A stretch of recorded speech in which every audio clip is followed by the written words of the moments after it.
Il est possible de sélectionner son unité de mesure dans Polyboard. Affichons rapidement un meuble.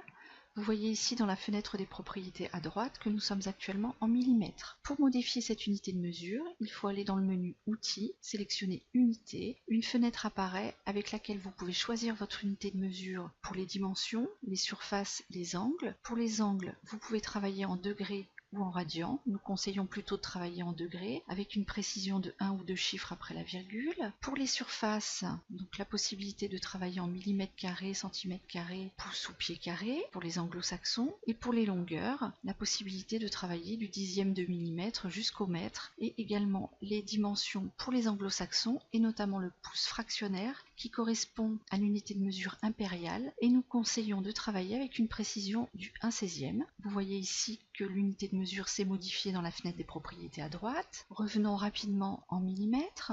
Vous avez donc, comme je le disais précédemment, la possibilité de choisir la précision décimale après la virgule. En règle générale, on travaille plutôt avec 3 chiffres après la virgule. Vous avez également la possibilité de choisir l'affichage ou non des zéros non significatifs. Si je coche cette option, vous voyez ici, dans la fenêtre des propriétés à droite, que les zéros après la virgule apparaissent. C'est la raison pour laquelle nous proposons plutôt de travailler en règle générale sans activer cette option pour des zéros qui ne sont pas nécessaires à la compréhension du travail. Merci d'avoir regardé cette vidéo.